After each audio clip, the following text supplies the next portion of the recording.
न विजानामि यदि वेदमस्मि। ॐ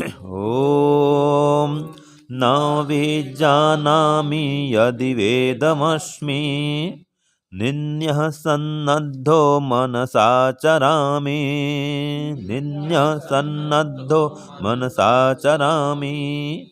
यदा मागन् प्रथमजारितस्य यदा मागन् प्रथमजारितस्य आदितवाचो अश्नुवे भागमस्यः।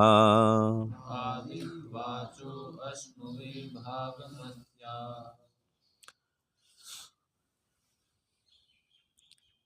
ये ऋग्वेद और अथर्ववेद दोनों में आया हुआ मंत्र है। तो पहले ईश्वर से प्रार्थना करेंगे, फिर इस मंत्र को समझेंगे। हे ईश्वर, हम यह पठन पाठन आपको प्राप्त करने और कराने के लिए साधन के रूप में करने जा रहे हैं। इस कर्मों को और इसके कर्म फल को भी आपको अर्पित करते हैं। ओम शांति शांति शांति। सबको सादर नमस्ते जी। तो आज का जो मंत्र है वो आत्म स्वरूप को जानने की बात करता है कि मैं क्या हूँ। ठीक है, पहले क्या था, आगे क्या रहूँगा। ठीक है जी, ये आत्मचिंतन करने की प्रेरणा देने वाला यह मंत्र है। जैसे कि इसमें कहा न वि जानामि यदि वेदमस्मि, कि न वि जानामि, मैं ये सब कुछ जान नहीं पाता हूँ, मैं नहीं जानता हूँ कि यदि वेद मैं जो हूँ या नहीं हूँ। यदि इदम अस्मि, तो इस बात को मैं नहीं जान पाता हूँ। मैं अपने आत्म स्वरूप को नहीं जान पा रहा हूँ, ये इसका मतलब है। तो न भी जानामि यदि वेदम अस्मि, कि मैं हूँ या नहीं हूँ, ये मैं नहीं जान पाता हूँ मैं। ठीक है जी। निन्यः, दबा हुआ, और सन्नद्ध, पूरी तरह से बंधा हुआ, मनसा चरामि, मन के अधीन होकर के, संशयग्रस्त होकर के मैं चल रहा हूँ, फिर रहा हूँ। ठीक है, मनसा चरामि, मन के अधीन हूँ, आत्मा के अधीन नहीं हूँ, और संशय से ग्रस्त होकर के भ्रमण कर रहा हूँ। तो यदा माँ जीतस्य प्रथमजाः, यदि मुझे सत्य स्वरूप की प्रथमोत्पन्ना बुद्धि आगन प्राप्त हो जाए, तो क्या होगा। आतइत, तो मैं इस अस्यः वाचः भागम, वाणी मात्र के प्रतिपाद्य विषय को अश्नुवे, पा जाऊंगा या पा जाऊं। ठीक है, तो सत्य स्वरूप को प्राप्त कराने वाली बुद्धि, इसको हमें प्राप्त करूं। जो मेरा सत्य स्वरूप है, आत्म स्वरूप है, उसको प्राप्त कराने वाली बुद्धि को मैं प्राप्त करूं, सत्य स्वरूप बुद्धि को मैं प्राप्त करूं। ठीक है जी, ये मंत्र का संदेश है कि मैं अपने आत्म स्वरूप को, सत्य स्वरूप को जान सकूं। जो संशय में फिर रहा हूं, मनसा चरामी, मन के अधीन होकर के विषयों में भटकता हूं। ठीक है, काम क्रोध ईर्ष्या अहंकार लोभ लालच, ये सब मानसिक विकार हैं। इन विकारों से युक्त होकर मैं विचरता हूँ और अपने आत्मस्वरूप को, सत्य स्वरूप को नहीं जान पाता हूँ। तो मुझे हे परमात्मा ऐसी बुद्धि प्रदान कर दीजिए, जिसको योग दर्शन में ऋतंभरा प्रज्ञा के नाम से कहा गया है। नाम ही है ऋतंभरा प्रज्ञा, सत्य को धारण करने वाली बुद्धि। और वो जो बुद्धि है सामान्य बुद्धि से हट के होती है ना। इसलिए आगे कहा श्रुत अनुमान प्रज्ञाभ्याम क्या कहा आगे, अन्य विषया विशेष अर्थत्वात्, वो शब्द ज्ञान और अनुमानिक ज्ञान इससे भिन्न ज्ञान को प्रदान करने वाली बुद्धि है, विशेष अर्थों को प्रकट कराने वाली बुद्धि है। और वो जो बुद्धि मिल जाती है उससे जो संस्कार उत्पन्न होता है, तो आगे क्या कहा, तज्ज संस्कारो अन्य संस्कार प्रतिबंधी। वो ऋतंभरा प्रज्ञा से जो बुद्धि जो संस्कार उत्पन्न होगा वो ये लौकिक संस्कारों को मारने वाला होगा, बाह्य वृत्तियों को बंद करने वाला होगा, योग की वृत्ति को उत्पन्न करने वाला होगा। और आगे तो वो भी कह दिया, तस्यापि निरोधे सर्वनिरोधात् निर्बीजः समाधि। बाद में उसको भी रोकना है, केवल परमात्मा रहेगा बस। इसको बोलते हैं निरालंबन समाधि, असंप्रज्ञात समाधि, निर्बीज समाधि। ठीक है जी। तो यहाँ तक पहुँचना है। तो वहाँ तक पहुँचने के लिए पहले ऋतंभरा प्रज्ञा प्राप्त करो, सत्य को धारण करने वाली बुद्धि को प्राप्त करो। तो ये है। तो जब ये ऋतंभरा प्रज्ञा प्राप्त कर लेंगे तो समझो आप सांसारिक मानसिक विचारों से या विकारों से बहुत सीमा तक ऊपर उठ जाएंगे। जैसे कि ये 5 इंद्रियां हैं, 5 इंद्रियों के विषय हैं, रूप, रस, शब्द, गंध, स्पर्श। इन 5 विषयों से आपको ऊपर उठना पड़ेगा तो वैराग्य होगा। जैसे कि किसी व्यक्ति को 5 कंबल उड़ा दिया जाए, 5 कंबल उड़ा दिए हैं, अब उसको ढक दिए हैं उड़ा करके, अब कोई उसको देखना चाहे तो क्या करेंगे, ये कंबल को उठाओ भाई। जब तक कंबल को हटाएंगे नहीं आप उस व्यक्ति को देख नहीं पाएंगे, पहचान नहीं पाएंगे कौन है कि नहीं है। ऐसे ही ये 5 कंबल हमने ओढ़ रखा है, 5 विषयों का जो आकर्षण है ना जी, बस इन आकर्षणों से बंधे हुए हैं। समझो 5 कंबल हम ओढ़े हुए हैं, तो जब तक इन कंबलों को नहीं हटाएंगे, एक एक करके उठाएंगे नहीं, हटाएंगे नहीं, तो हम अपने आत्मस्वरूप को जान नहीं पाएंगे। ये कंबल को हटाओ, ईर्ष्या, द्वेष, काम, क्रोध, लोभ, लालच, ठीक है, खाने में, पीने में, देखने में, ये करने में, वो करने में मन लगा हुआ है, तो जो सांसारिक वृत्ति बनी हुई है इसको हटाओ। और जब तक इसको नहीं हटाएंगे तब तक सांसारिकता बनी ही रहेगी। तो हम तम के बंधन से ऊपर उठें। बंधे हुए मंत्र में है ना भाई, सन्नद्ध निन्य, कि मैं संशय में बंधा हुआ हूँ, मिथ्याज्ञान में बंधा हुआ हूँ, दबा हुआ हूँ, ये सांसारिक जो आकर्षण से दबा हुआ हूँ, ठीक है, पूरी तरह बंधा हुआ हूँ, सिर से पैर तक बंधा हुआ हूँ। एक उत्तम पास है, एक मध्यम पास है और एक अधम पास है, 3 पासों से बंधा हुआ हूँ। कौन सा मंत्र आता है, उदुत्तमम वरुण पासमस्वाधमम विधमम विमध्यम शथाय, कि हे परमात्मा मेरे पासों को शिथिल कर दीजिए, मैं बंधा हुआ हूँ। तो जब तक इन पासों को खोलेंगे नहीं तो आत्मस्वरूप को जान नहीं पाएंगे। तो इसको जानने के लिए आपको स्वाध्याय जरूर चाहिए, स्वाध्याय, साधना, सत्संग, इसके बिना बंधन नहीं खुल पाएंगे। तो स्वाध्याय भी चाहिए, सत्संग भी चाहिए और साधना भी चाहिए। इसलिए मैं कल कह रहा था, वेद स्वाध्याय रोज एक पेज करें।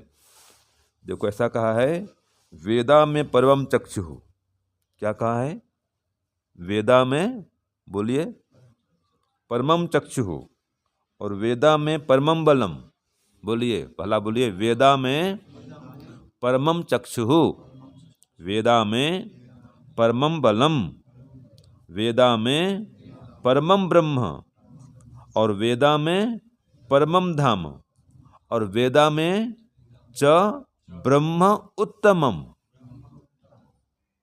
इस ऐसी की महिमा है।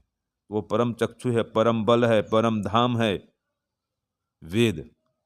तो जब तक वेद नहीं पढ़ेंगे परम बल नहीं प्राप्त पाएंगे, नहीं कर पाएंगे। परम चक्षु माने दिव्य दृष्टि देने वाला, दिव्य ज्ञान देने वाला। वेद क्या है, भंडार है ज्ञान का, इसलिए वेद पढ़ना पड़ेगा उत्कृष्ट प्रज्ञा प्राप्त करने के लिए, एकदम भरा प्रज्ञा प्राप्त करने के लिए। तो वेद स्वाध्याय करें और सत्संग भी करें और साधना भी करें। ठीक है, मैंने कल कहा था आपको ना भाई कि 1000 बार ओम का जप हो जाता है। हाँ जी, हर गायत्री मंत्र में। तो मैंने कल परीक्षण किया कि हाँ ऐसा ही है कि उपासना काल में भी जब गायत्री बोलता हूँ तब भी प्रभु निकलता है, और कहीं कहीं छूट भी जाता है कई बार। और इसका तो ओम आनंद, इसका जप करते ही प्रभु निकलता है। कल मैंने परीक्षण किया, देखो कहाँ बोलता हूँ, तो पता लगा। तो संस्कार बना हुआ है, ये स्वतः साथ साथ में निकलते जाता है। कहीं कहीं छूट भी जाता है, कभी कभी छूट गया, कभी हो गया। तो ये दिन भर इसकी प्रवृत्ति बनी रहे, जप करने की, ईश्वर से जुड़े रहने की।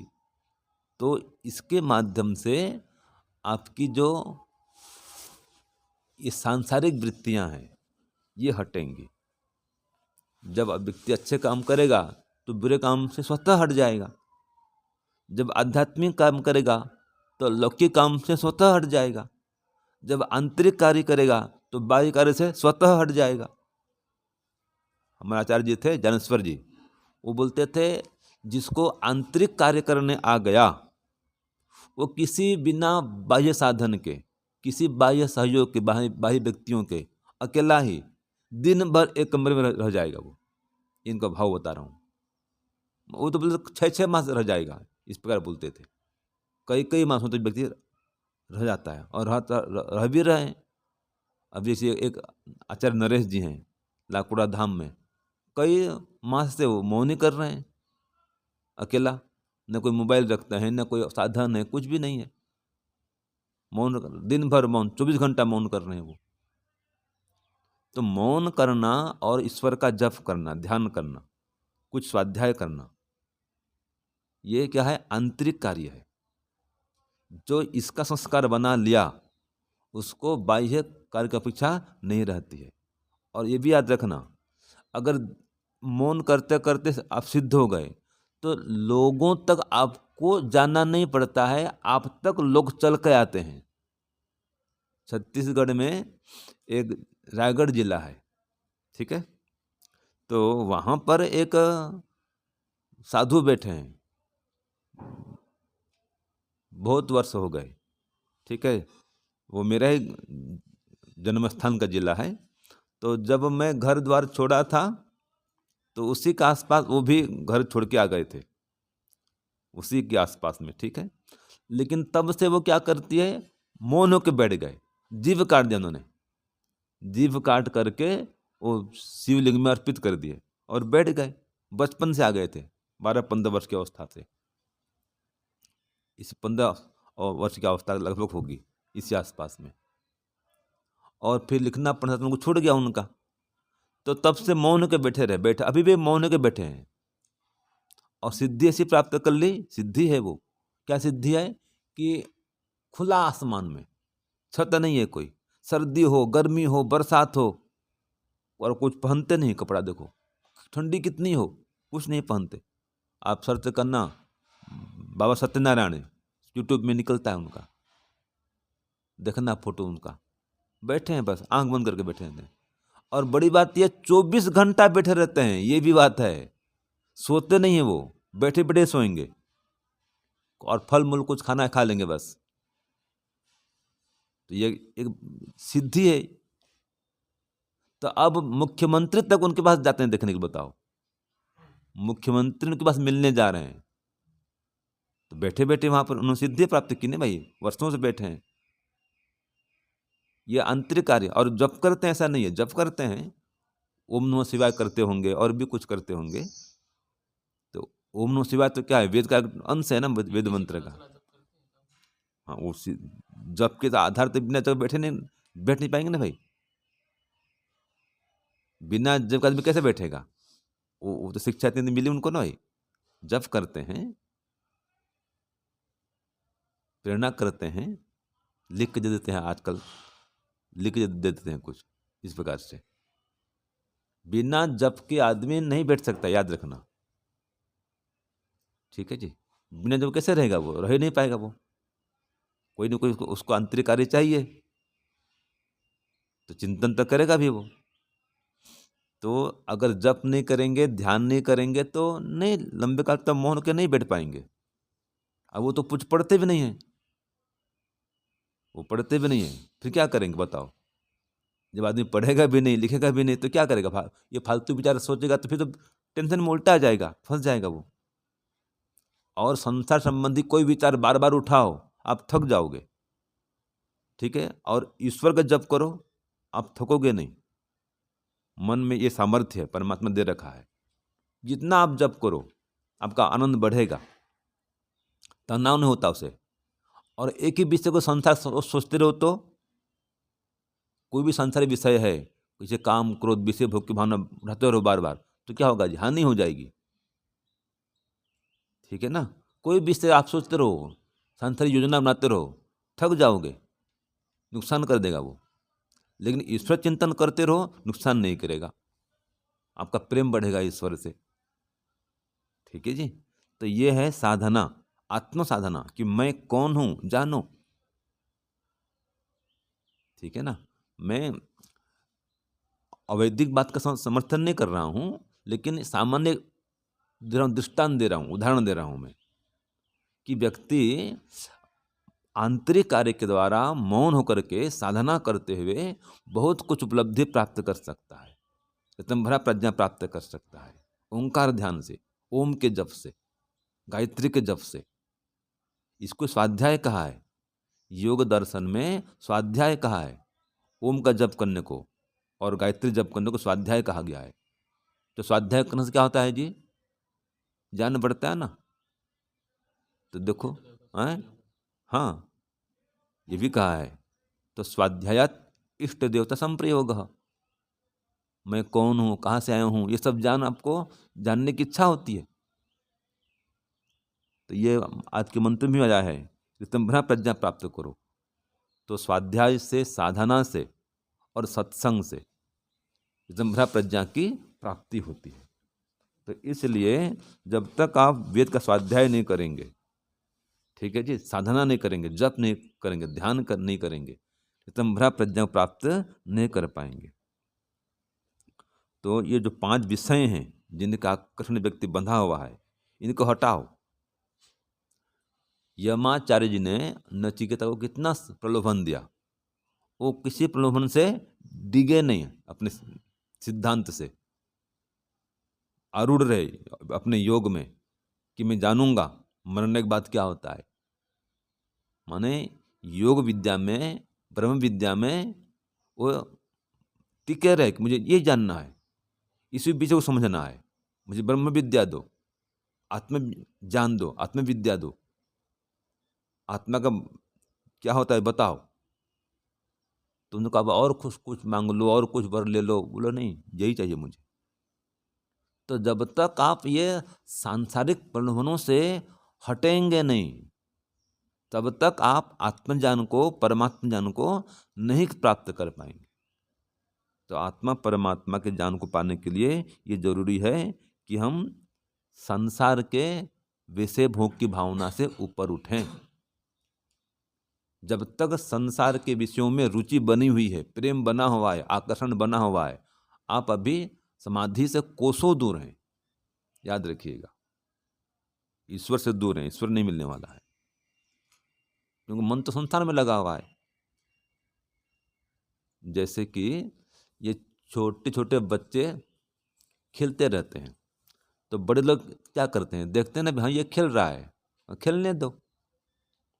और जब व्यक्ति आध्यात्मिक स्तर में आ जाता है, तो वो बड़े लोगों को भी यही देखता है, जो बड़े लोग भी खेल रहे हैं, वो बच्चे में, पोते में, धंधा में, व्यापार में और काम में, वो भी रमे हुए हैं, खेल रहे हैं वो संसार में। कोई परमात्मा की ओर लगन नहीं है उनका, तो भी समझते, संत महात्मा समझते हैं ये भी खेल रहे हैं संसार में। परमात्मा समझता है इनको संसार प्रिय है। जब संसार प्रिय है, ईश्वर प्रिय है ही नहीं, तो ईश्वर मिलने वाला नहीं है। ईश्वर तभी मिलेगा जब ईश्वर को सर्वप्रिय मानो, उससे प्रिय कोई भी होना नहीं चाहिए। लोग बोलते हैं मैं इसको पसंद करता हूँ, विवाह करते ना भाई, पसंद करते हैं, तो जब तक ये संसार वालों को पसंद करते रहेंगे परमात्मा मिलने वाला नहीं है। अभी जो संसार को पसंद कर रहे हैं आप, परमात्मा को पसंद नहीं कर रहे हैं, सीधी बात है। ठीक है, विवाह करेंगे तो पत्नी पसंद करते हैं ना भाई, पत्नी पसंद करेंगे, पति पसंद करेंगे, तो आप तो इनको पसंद कर रहे हैं भी, परमात्मा तो है ही नहीं मन में।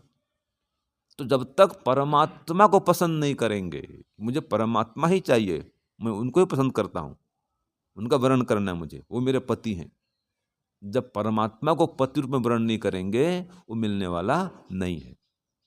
तो आप उसका वर्ण करो, फिर परमात्मा आपका वर्ण करेगा। जैसे पत्नी पति का वर्ण करती है, तो पतिदेव भी वर्ण करता है, वर्ण करते हैं पत्नी का।